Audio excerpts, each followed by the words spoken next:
Hate to Pile On Podcast Network presents Rookie Revelation, the podcast for NFL fans who don't just follow the game, but they understand it at a deeper level.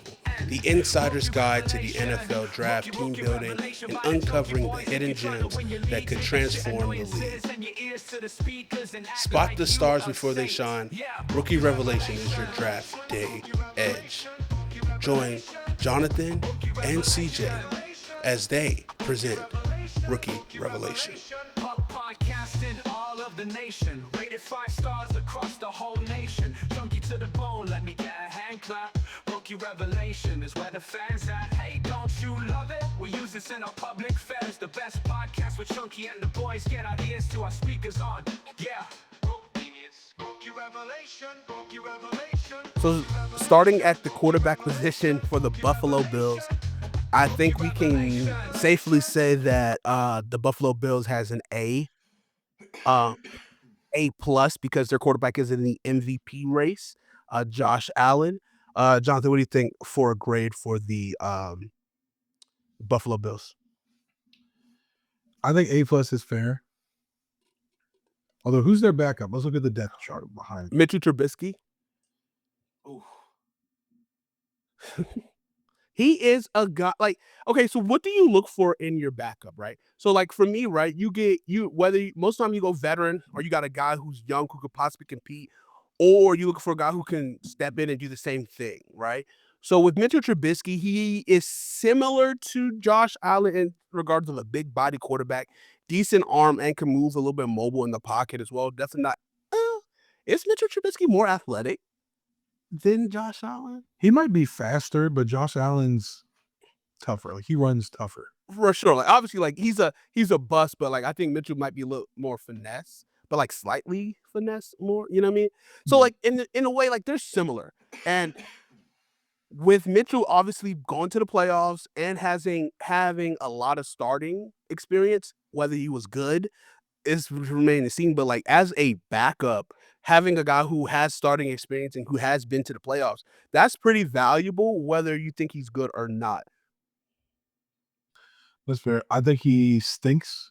He stays for long term, but like, if you need him in spot starts. Even like a game or two, like, you want him to do the same things as Josh Allen. He does all the bad things Josh Allen does, and none of the good things. He did ball. He came in and balled in the last week of the season this year. Didn't they lose to Again. the Patriots? Yeah, it was the Patriots. He lost to Joe Milton. So, Hey, but Joe Milton was kind of slinging Joe it Milton too. was cooking. Well, we'll get to them later. Yeah. Okay, we can give them an A plus. All right. They have a MVP caliber quarterback, and They have back-to-back. They have two quarterbacks with playoff experiences. Yeah. That's pretty good. We'll give them an A plus for quarterback. All right, so now moving on to the running back position. Running back is interesting because I think James Cook definitely had a much improved year. Their running game is way more dynamic than this year.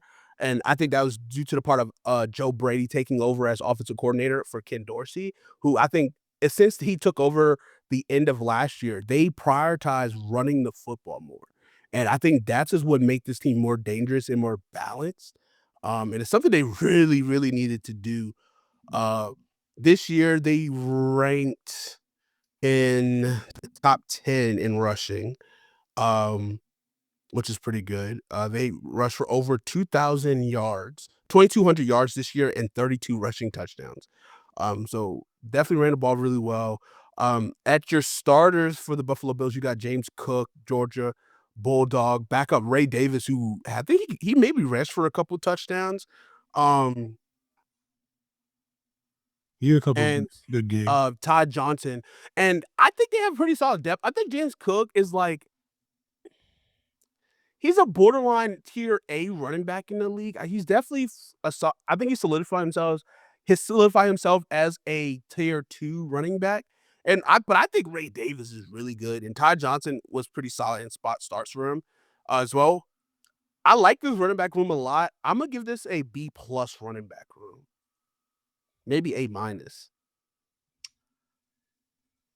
I think James Cook is one of the better running backs in the league. almost in that Jahmyr Gibbs type category. He's a really good rusher and a receiver. I would say he's not in the same tier though, so I would probably give him a B plus himself. And then I like the depth. I think they're a solid B. So I'm gonna go give the team a B plus, the group as a whole. Okay, I like that. I like that. I like Todd Johnson. He has experience. He played for the Jets for a couple of years. Now he bounced back to the Bills. He got a home. He can hit a home run. He got some speed. So I like that they have James Cook who can kind of do it all, and then they have two running backs who can do a little bit of everything if they need to. Ray Davis, more of the bruiser, but he can catch. And Ty Johnson's more of a speed change or pace back, receiving back. But he can also run up the middle if he needs to. So I like the balance they have there with their backs, and then the starter who can do everything himself. Yeah, I last note about the running backs. I really think Ray Davis can take over and be RB1 in like a year or two if they don't want to pay James Cook. You know what I mean? Because I really like Ray Davis. I don't know what it is. It's something I've really seen about him. Obviously, him coming from Kentucky. I really like Ray Davis, and I think he could. He kind of reminds me of low-key of Tank Bigsby. All right. Don't disrespect Tank like that. I think Tank is good. I'm saying, like, I think both of these guys will be starters on their teams, is what I'm saying. I would rather pay James Cook. They're the same age. Fair. Okay, so going to the wide receiver room. Oof. I think a big thing, obviously, which I think a lot of people are promoting, Josh Allen for MVP is the lack of talent that he lost. He lost his two starting receivers in Gabe Davis and Stephon Diggs. But retaining Shakir and Khalil Shakir, Mac Hollins, Amari Cooper, who they traded for, Curtis Samuel, and Keon Coleman. Amari Cooper he's a wide receiver one for sure in this league. He is aging. I think he's 30. He didn't really. He had a couple of touchdowns, but he really hasn't like got to work. And I know he's been dealing with some injury. Shakir's a really good slot receiver. I like him. Keon Coleman has been up and down. I'm still trying to now I'm looking at this receiver room. I'm like, how did they even play well this year? But I mean, Curtis Samuel has been a guy. Oh, I like Curtis Samuel a lot, and he just kind of disappeared in the snow up there. I'm gonna have to give this wide receiver room a C. It's not that good, but I think they have a really good quarterback that's feeding them, and as long as they can get open and do what they're supposed to do, I think the ball will be out on time for them. But overall talent is probably a C, maybe even a C plus. Like Amari Cooper, I think is the best receiver in this room for sure. But even still, he's having kind of a down year. But it's still kind of like it feels weird to give him that grade because I feel like he hasn't been able to catch his footing, and he's going to be a free agent. So unless they decide to re-sign him, it's going to be tough sledding. Yeah, talent wise, I want to give them at least probably around a C plus. Production wise, I want to give them like a C minus or a D. So I feel like we'll split the difference. I want to give them like a C as a group. Do you agree? No, I agree. That's a perfect grade. Okay. So we'll do them a C because Amari Cooper obviously has the pedigree. He has the production previously to back it up. Khalil Shakir has the production this year. Keon Coleman has the hype. Mac Hollins has some splash plays here and there this year. Curtis Samuel, they haven't really got him going, but we know what he can do in this league. He's not like a number one or anything, but he's definitely a legit NFL player. So if he's like your wide receiver 5, that should be a good wide receiver. Yeah. Okay, so let's move on to tight ends. This tight end group I thought was going to be one of the better tight end groups coming into the year, but it's been really disappointing. I think Dalton Kincaid has really disappeared. I know he's been battling injury most of the year, so I think you can take that into a factor. But even with Dawson Knox, I don't think he's been. I thought he would be more of Josh Allen's like favorite weapon, especially how much time they've been playing together. Dawson Knox 22 catches for 311 yards and a touchdown, and then Dalton Kincaid 44 catches for 148 yards and 2 touchdowns. So 3 touchdowns total for the tight end room, at least from your first 2 starters, I should say. And then about 700 yards, which is a decent amount. But I I think the talent is strong. Like, their talent is probably like a B plus, because I think Dalton Kincaid has the ability to be a top 10 tight end in the league. Uh, and so it's disappointing that they didn't get a ton more production. It's solid production. I mean, you know, between your 2 starters, you get about, 66 catches for 759 yards and 3 touchdowns. I mean, it's kinda similar to Trey McBride in a not really, 'cause Trey McBride had like 100 catches, but in terms of, like, not a lot of touchdown production, obviously, you probably seen they're gonna run the ball if they get close and or need other big, targets, which is Josh Allen is the biggest weapon they got in the red zone. But I don't know, I just thought I was gonna see more production, so I'm gonna give this tight end group a Imma go C minus right now. Okay. I think their potential is much higher than how they played this year. So I don't know how to rank them. Like based on potential, I want to give them like a B minus. Like Dawson Knox was a starter for a decent starter Yeah. for 3 years. He was definitely Josh's blanket. Like, he took care of him on those third down plays when he needed to, and he had a really solid connection.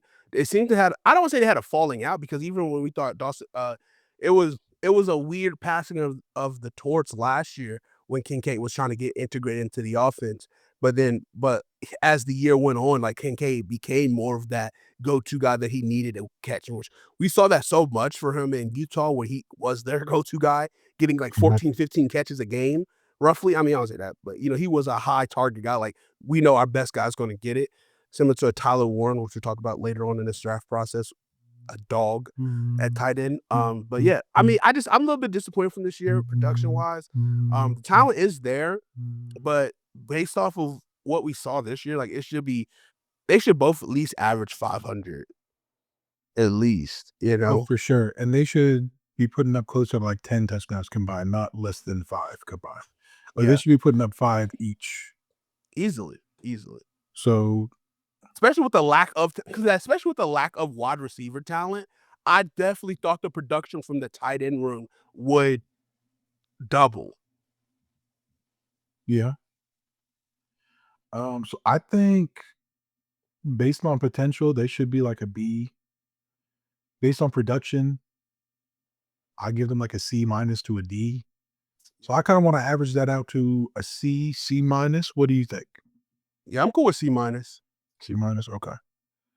We'll give them a C minus. But also, if we just said the wide receivers, like, should the wide receiver room should be good, like it has potential. The tight end room should be good. But then I'm putting up stats. Is this a Josh Allen problem? Is Josh Allen the problem?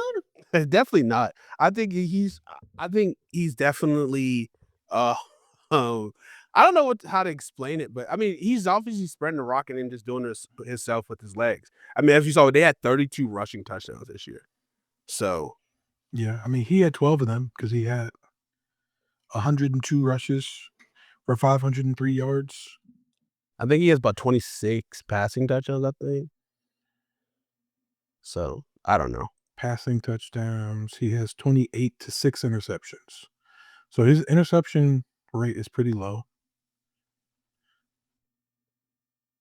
28 touchdowns, but nobody has more than 5. Matt Collins has the most touchdown receptions on the team with 5. So he's been spreading the ball around.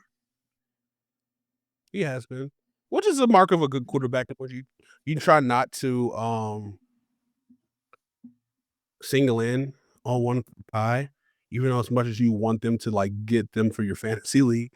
So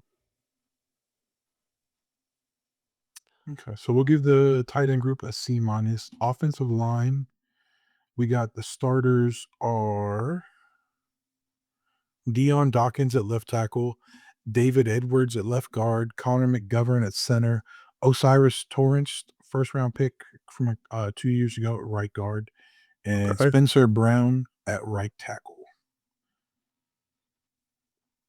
And then not a lot of depth on the offensive line. They have two backups listed for all five positions.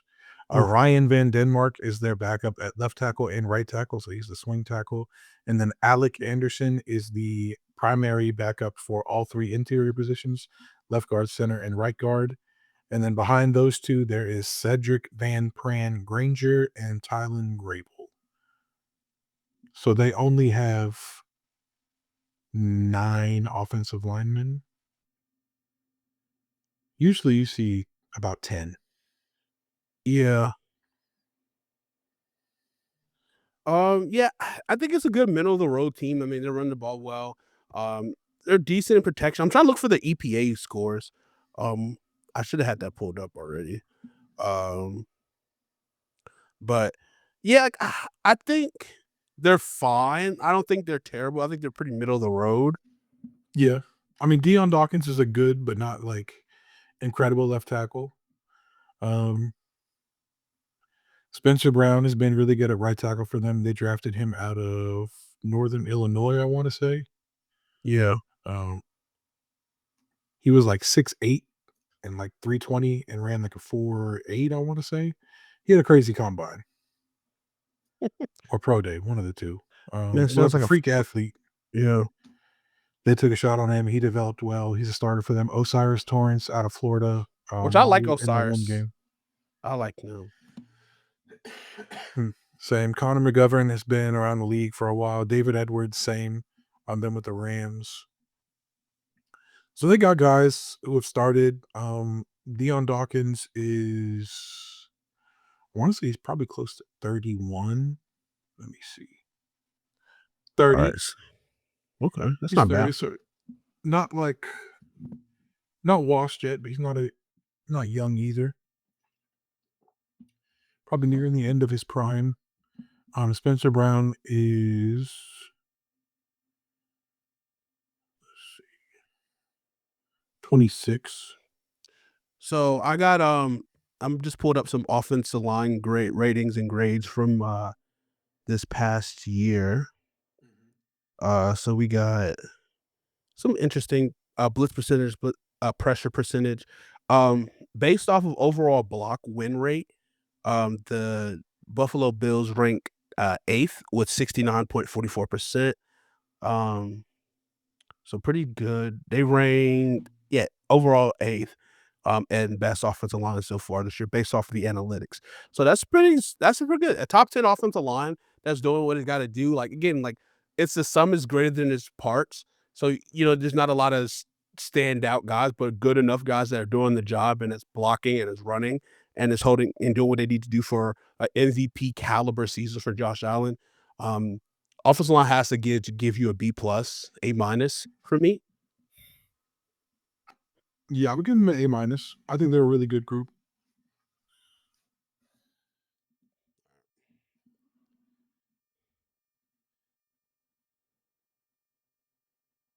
Oh, I think I just found me a nice little Reddit post because this is perfect. Has everything I was looking for. Now I gotta look at the defensive line EPAs.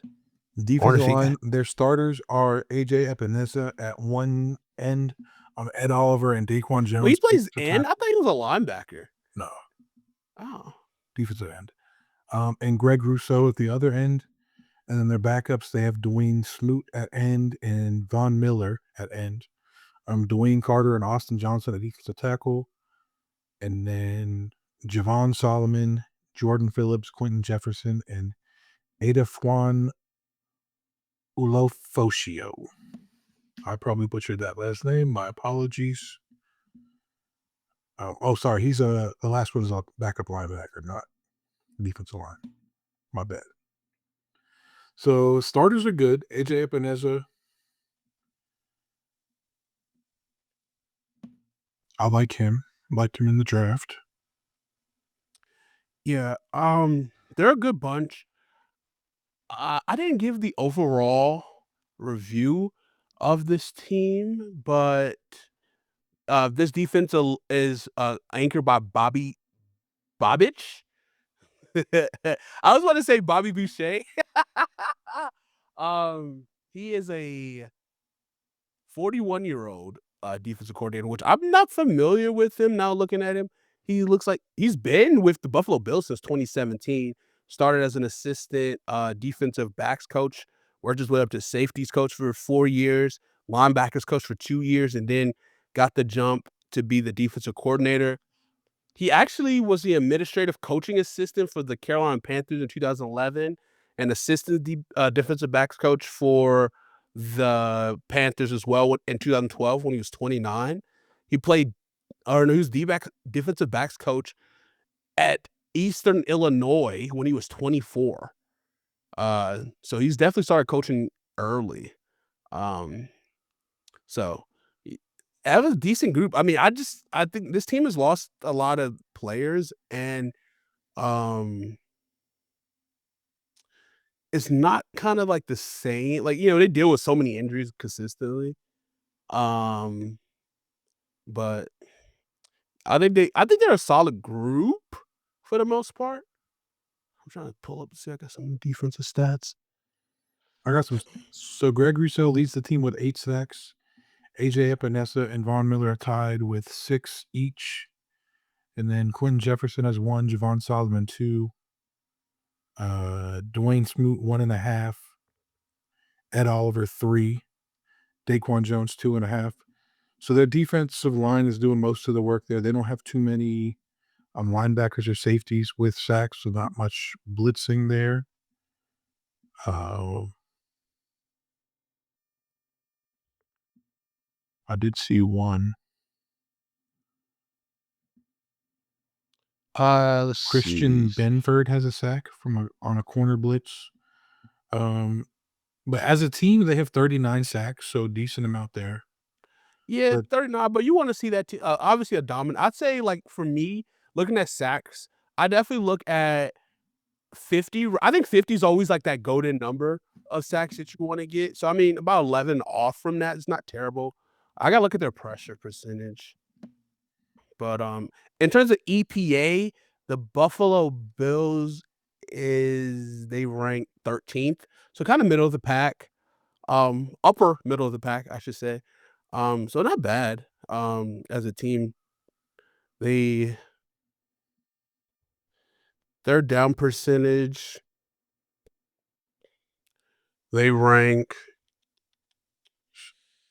oof, ooh boy, hold on. I don't think I can see it. I think they're pretty bad on 3rd downs. Yeah. Oh, no, I'm sorry. I missed our score right past them. They're 4th, on 3rd down percentage, so which is pretty good, uh, just behind the Washington Commanders. And then 4th down, they're 2nd behind the Washington Commanders. Yeah, decent. Like they're showing up in pretty big moments. They've given up 368 points this year, about 21 points a game, which ranks it's pretty good. About middle of the pack as well. So, um, it's a good defense. It's a good unit.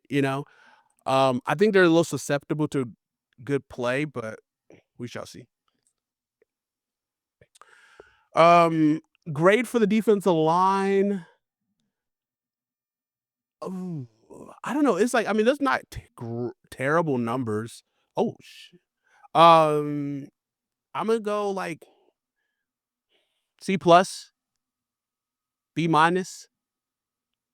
I'll give them a B minus. I think they're good. Anytime you have Von Miller as a backup, even if he is older, um, I think that speaks to the strength of your team. And both of the guys are young, and Greg Rousseau and AJ Epinesa, so they have experience, they have youth, they have a good mix of vets, Yeah, and which they I get mean, you can production see out of the everybody. which is what you want to see for sure. Mhm. All right, moving on to the linebacker core. We got Matt Milano, who I think is probably one of the better linebackers. Terrell Bernard and Joe Andradison, and then Dorian Williams.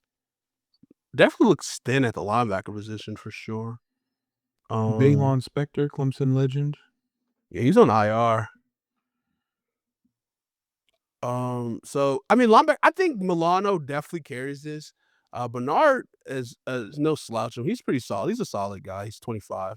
Um, 55 tackles this year, 2 interceptions, 1 sack. Uh, and Dorian then Williams has 117 tackles as well. oh wow, 68 solo, 49 assists, 5 tackles for loss. So he's playing really well as is he second year or first year still? Second year. he must be their starter because it looks like Milano. Well, he played 17 games, 16 games this year, and only racked up 16 tackles. So I mean, he is 30 now, but that's kind of surprising. Milano only played 4 games. Oh, why does it say? Oh, okay. Yes, okay, that makes sense. But even four games and 7 tackles is kind of like it's kind of bad. But we'll see if he's going to be healthy enough for the playoff push. Yeah, I think. Well, you said Dorian Wood. Oh wait, why is something's wrong with ESPN? Because it has 2 different numbers. Like it has 24 regular season stats, and then down here it has his tackles at 117, but then up here it has his 68. What are we doing? 68 is his solo, 117 is his total. Oh, I see. Gotcha. His tackles plus assists. Okay, that makes more sense now. Okay, so he has 16 in 4 games. Okay, that's better for Matt Milano. I like this. I mean, I like this linebacker group. It's solid. It's not the spectacular. The depth is definitely not there. Um, I think it's. I'd probably go B minus as well. B minus, maybe B. Yeah, I think a healthy Matt Milano is one of the best linebackers in the league. Dorian Williams, obviously, pretty good player, young player. Yeah, 23. So I Out of mean, Tulane, I wanted the Panthers to draft him last year. They did not. got him in the third I'm too. not bitter about it at all. That's a lie. Triple. I'm very bitter. Yeah, I think B minus is fair. B minus or C plus. Yeah, What you want to go with? we can go B minus here. B minus. All right. And then for the corners, the We got starters, we Rasul got Douglas, no, and Christian Brentford, who's had a pretty good year. And then Terrion Johnson. You got Kyer Elam, Carl Lewis, and Jamarcus Ingram at your corner position. You got let's see, it's safe. It looks like Elam is kind of got more relegated to kind of more rotation. I thought he was going to be, especially a first round pick 3 years ago now. Mhm. Looks like he's getting beat out by Christian Brentford, who's a 6th round pick a couple years ago, back in 2022. 10 pass breakup, 64 tackles, a sack, and 2 forced fumbles. He had a pretty good year this year. I like their secondary. The secondary is I mean, we're used to the Bengals having not the Bengals, Jesus, the Bills having a really strong DB room. It's not. I don't think it's as good as it used to be, but I like Rasul Douglas. He's solid. He is getting up there in age. He's going to be 30 to start next year. He has 58 tackles, 5 pass breakups, no interceptions this year. It's solid. I think it's definitely it's a solid DB room. I think Christian Brentford is an emerging guy. If they can get Elam playing better for them, I think that's gonna boost this secondary. Obviously, and Taron Johnson has 2 interceptions for them, so not a ton of takeaways. Let me look at their safety. Taylor Rapp and Damar Hamlin. Damar Hamlin has definitely had a good year. Taylor Rapp is one of the better safeties in the league. He's 27, 2 interceptions this year. And I think Damar Hamlin's had a pretty good year coming back from 2 years removed from that injury on the circumstance. field. Yeah. But yeah. DeMar 89 tackles, 5 pass breakups, and 2 interceptions. So the safeties and their nickels are definitely doing a lot of the work. It looks like about 6 interceptions on the year, roughly. Just from their secondary room. I'll give their secondary a solid. Mm, I don't know. Uh, maybe C plus here. C plus. No one really stands out, but they're all good. Like, you know what I mean? Like, again, it's like the sum of their parts. Yeah, I think Teron Johnson is one of the best nickels in the league. Taylor Rapp is a pretty good safety, as you said. Christian Benford, one of the most slept on corners in the league. DeMar Hamlin playing really good football.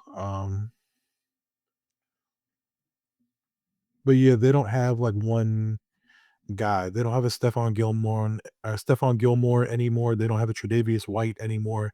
They don't have a Jordan Poyer back there. I think they just brought back Micah Hyde, though, if I'm not mistaken, to the practice squad, I want to say. But they don't have. It's not the secondary they used to have, but it's still pretty good.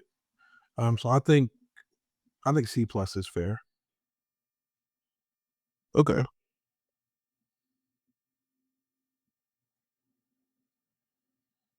So we'll give the secondary a C plus.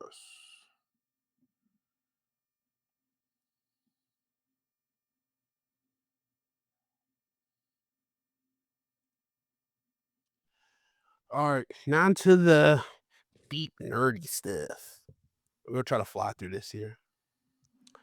Okay, so looking at draft capital for the Buffalo Bills, um, per tankathon, they have 1, 2, 3, 4, 5, 6, 7, 8, 3, 6, 9, 10 draft picks.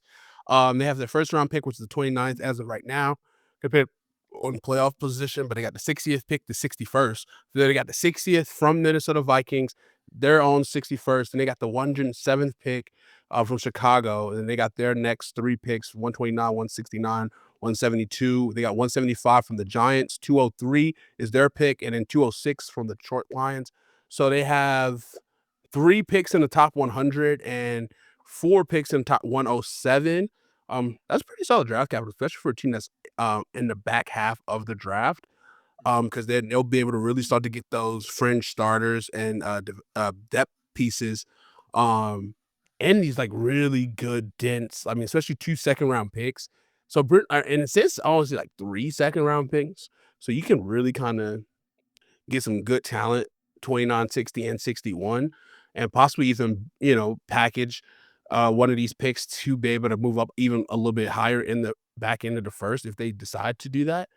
So I really like their draft capital. I'm gonna give this draft capital A minus. Okay. Yeah, I think that's fair. They have a first, they have 2 seconds, and then they have the Bears' 4th, which is one of the first picks of the 4th round. So I think Yeah, 2 fourths, 2 fifths, 2 six, 3 6. So I think A minus is good. all right. So now looking at coaching staff, Joe Brady, I think, is one of the hottest offensive coaching names. Whether he gets a job this year or not, I think we have to all thank Matt Rule for bringing him into the NFL, and thank uh Hey, he was in the NFL before that. He was with the Saints. yeah, I'll but give actually, Matt Rule that credit. but gave him a role as the offensive coordinator and really kind of establishing him And because then fired him. yeah, that was we ain't talk about that. Thanks. But I think Joe Brady will be a fun name to see if he gets opportunity. Like it makes too much sense for me. Joe Brady to New Orleans, similar to what he did at LSU. Just bring him back to NOLA as the head coach to run that offense. It's a terrible situation. Don't get me wrong. If they and I, for the most part, the Saints are a pretty patient organization, and so if they give them time to like figure out their cap number, gut this team, and clean house, and obviously you got to find your quarterback. Whether or not Spencer Rattler is the guy or not remains to be seen. but I would love to see him back in New Orleans. And their defensive coordinator, I mean, I don't know if he's calling plays or not. Their head coach is consistently made to the playoffs. I have to probably give this team, let's scroll back up here. Sean McDermott, 13-4 this year, really good year. Joe Brady, I think, is really getting the most out of Josh Allen. I think Sean McDermott and leadership for this team to continually win the AFC East and to be a top team, and then making the adjustment of getting Joe Brady in as offensive coordinator, you have to go A. Maybe B, A minus, just because I don't Bobby Babbage is not a name yet per se, but I I think B think minus is fair. I just think Joe Brady and Sean McDermott are two strong names, and we can see Joe Brady possibly being the head coach this cycle. Yeah, he deserves it. Yeah. Okay. And then where are we at? Front office Brandon Beane came from the Carolina Panthers or the New York Giants organization. Panthers. Panthers. He's done a good job consistently keeping this. Like, I think the talent overall on this team is solid. It's not bad. I think they've done a pretty good job of drafting, considering they've been picking in the late 20s, Right. because they've been making the playoffs. So I think that alone is a good sign. Obviously they hit on Josh Josh Allen. Allen, which is key. It is. They were able to move on, trading away Stephon Diggs, who no longer wanted to be there. You can say they didn't replace him sufficiently, but they're still succeeding without him. So I think that's a feather in their cap. I'll probably give Brandon Beane a solid B plus. I I think think he's B done a plus good is fair. job. And the team is still staying competitive with enough good pieces, I think he's drafting good players. He's not drafting like all pros. So I think B except plus for is Josh fair. Allen. Well, outside of Josh Allen, but like recent. And I don't think James Cook made All Pro. He's a Pro Bowler. Yeah, Pro Bowler, I believe, but not all pro. But Yeah, that's what I'm saying. Drafting good players, but not all pros outside of like Josh Allen yeah. I'll take a team full of good players. and Matt Milano. He drafted Matt Milano too. So And Terrell Edmonds, but he's not there anymore. not there anymore, no. Overall talent, like we said, Matt Milano, one of the better linebackers in the league. But he's like the only big name on that defense. Yeah. Um, And then, like, I mean, and then I think there's definitely more talent on the offensive side of the ball, but even with that, it's still not a ton. You know what I'm saying? Like Josh Allen, James Cook, Amari Cooper, Kincaid. Keon Coleman, I don't know. I Shakir. still don't know how I feel about Coleman. I thought he was overrated going into the draft, and he's proving me right. Yeah. I wanted him to be good, but I don't know. He still has time. I'm gonna say overall talent's probably a B. I think B minus. Okay, I'm cool with that. So they have like some stars, like they have Josh Allen, James Cook is a stud at running back, but they don't have too much on the defense. Like they're a good defense, but they don't have stars over there really besides Matt Milano. So I think a B minus. And then for free agents, Yeah. Amari Cooper, going to be Which 30 years old. Rasul Douglas, going to be 30 years old. Mac Hollins, Dwayne Smoot, Austin Johnson, 30. Austin Johnson, backup defensive tackle. Reggie Gilliam, their fullback. Ty Johnson, Quentin Jefferson, Jordan Phillips, um, Quentin Morris, Tommy Doyle, Damar Hamlin. That's a big Oh one for wow. them. Yeah. Ryan Van Denmark, Alec Anderson. So most of their backup interior defensive linemen are free agents. So that's a little bit concerning. Yeah. Rasul Douglas is one of their He's been starting corners right now. He's he's been been a pretty good. guiding hand for them. Hopefully with the emergent, like I think I would resign him, but at the same time, like he is older. Like you don't want to have him on a deal when he's in his 30s, you know? Yeah. So, and they just hoping Elam can come along and then possibly draft another corner in the late first. I can see them definitely going corner first round, or it depending on what the defensive line looks like too. Yeah, I think Tankathon had them drafting Mike Green, Mike Green. Marshall. I like Mike Green. I good. like Mike Green. But corners taken after that. Let's see, Trey Amos from Ole Miss. They could take a safety and Xavier Watts around that pick. Yeah, especially if they don't decide to resign DeMar, which would be interesting. I feel like they almost owe to resign him in a weird way, but you know, business is business. It is. I mean, I think they definitely need to do some work in free agency in the draft with their secondary. Because, like I said, those are two big pieces coming up as free agents. Based on their depth, I don't think they have starter quality depth behind them ready to step into a starting role. But outside of that, I don't think it's anything. Well, and Amari Cooper. But it's like, you know, it's how much can you put on Amari Cooper because he hasn't made much of a splash. You know, in terms of name value, yeah, he is that guy, but he's been dealing with, I think, an ankle or shoulder injury or all season long. So it's like you haven't been able to see the returns. We shall see as we're recording this before the first round of the play or during the wild card round, how much of an impact he can make in the playoffs. But I would say overall, like, I mean, they're not losing terrible. Like, if they lose a lot of these guys, obviously going to lose their depth, but I think you can upgrade these guys. They're very upgradable. For the most part, outside of Rasul, I think Rasul Douglas is a solid starter. He's been pretty solid for them. I mean, I'd probably say C for free agents. Okay. I'm just fair.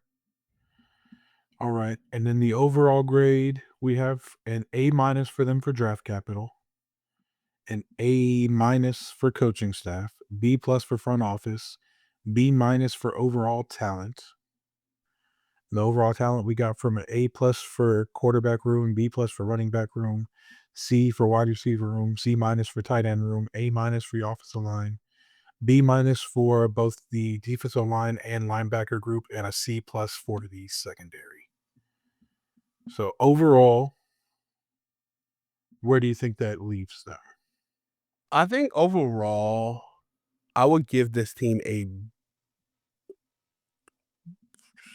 B. I say B. I'm leaning B+, but I think B is fair just because of the 3 C's they got, in the C-. I think the C-, I think it was really what kind of takes it down just a notch. I think the B+ is fair because, like I said, they have talent. They have really good talent, but then there's a lot of like middling talent as well. So like the really good talent could carry it for sure, but then there's also some groups that like, all right, what are we doing here?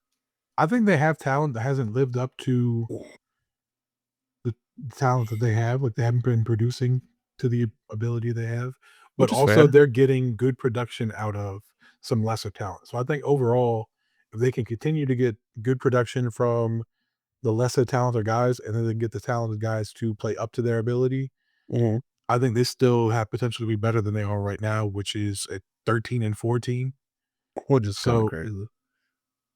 I want to give them a B+, but you want to give them a B? Yeah, we can lean B+. I'll let you get this one. We can go B. You got more. He got Carolina ties. You get the tiebreaker.